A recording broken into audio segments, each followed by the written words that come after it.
Swala ya Eid al-Fitr ku muzikiti ekibuli etandise ku ssaawa nnyezi okumakyanga ekulembeddwamu Sheikh Lukman wa Kinyankali.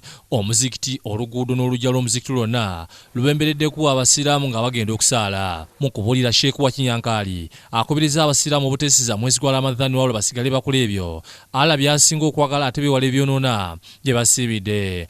Agenda kukabira amatage, agenda kukabira obutunda, embeera eyo n'okiviramu ddala n'otereera lumu. Nobera bakwe unyanga tukufa haji Ramadan le yatukina ddala paka kwalero. Manya tukabole akaraga te Allah subhanahu wa ta'ala kirizo kusiko. Eswala nga tenatandika, Supreme Mufti Sheikh Zubair Kayongo yenyamirwa olw'abasiraamu okusulira ebbali mu kabineti eyasomeddwa wiiki eno.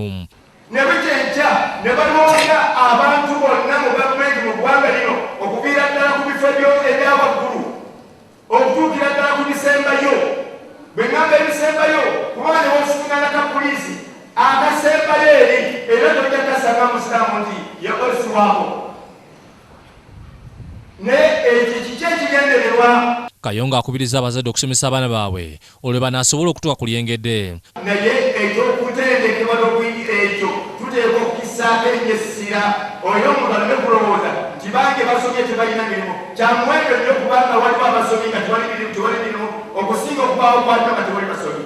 Abasiraamu olufulumya omuzikiti gwe kutabukira omubaka wa Paalamenti wabaliko obulemu ku mibiri gyabwe Hudu Katulamu nga bamulumiza obutabafaako mu nsonga ezisalira mu ggwanga. Ne bambasada bonna be yawadde temuli musiraamu. Listi zonna ziyawaddeyo ate ng'amanya baagamu. Naye tulimwa alimu. Bamemba ba Paalamenti mwe mulina okwogera. Ate mwogera ki? Kitegedde kati ngamba byakuwa basiraamu ba minisita siyenze mbugaba nange nzike nyiri nange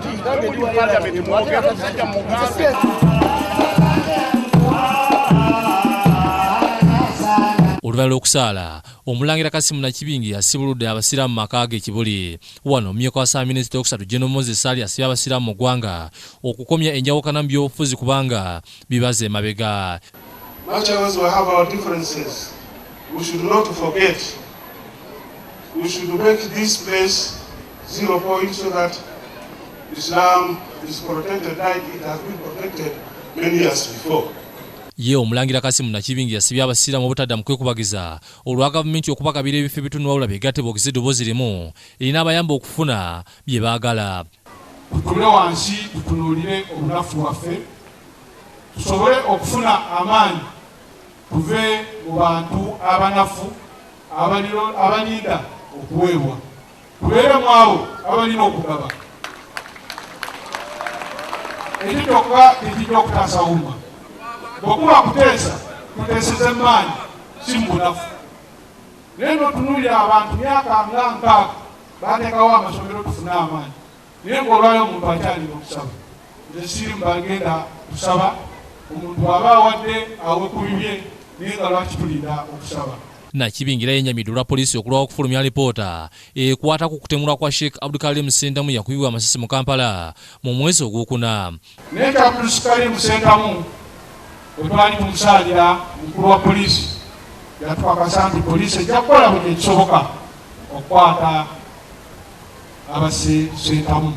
Naye lwakuba ye yeeyitiriza n'atupakasa nti lwaki tumusaba twagala nnyo okumanya okuwulirizaako kutuuseewa.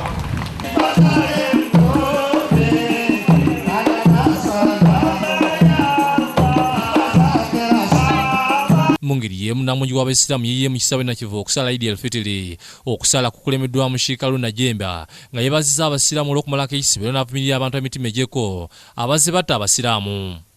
Bw'obanga ossa omuntu yenna Qur'an etugamba waman katala nafsan omuntu oyo abasse omwoyo gwonna okuggyako ng'ogusse ku mbeera eyo nga gulina omusango naye Abdulkarim musango ki gwe yassa. Yerodi Meya Salongo Erias Lukwago yeebazizza abasiraamu abazibalwanira ebintu by'obusiraamu wabula n'asaba ebintu ebya binunuddwa bikulaakulanyizibwa era n'akwata mu ndya nga n'awaya akakadde kamu ku mulimu guno. Bo abasuubuzi bagufudde mu gano olw'okunogera ku nsi nga batunda ebintu eby'enjawulo omuli CD wamu ne DVD ez'eddiini entalabuusi n'ebirala. Ebyokwerinda nabyo bibadde ggulugulu era bakira buli ayingira awatali kusosola nga ayazibwa. okuvaako ekazo Angola mu kawempe abaddu ba Allah nabo bakedde ku muzikiti ogusangibwa mu kitundu kino era nga Sheikh Sulaiman Lujaya yakulemedde ensala ya Eid. Sheikh Lujaya asibye abasiraamu okubeera abasanyufu naddala ku lunaku luno kubanga leero alwaki azaawo bonna abaakava mu kisiibo nga wano abakubiriza okugenda mu maaso n'ensala nga babadde bakola mu kisiibo kubanga engeri yokka omuntu gy'ayogeramu ne Katonda we. Okwogera ne Katonda wo ine ku dhuhuri ine ku asiri ku magaribi ku isha ne musale za sunna zonna nazo bwa kuyagadde.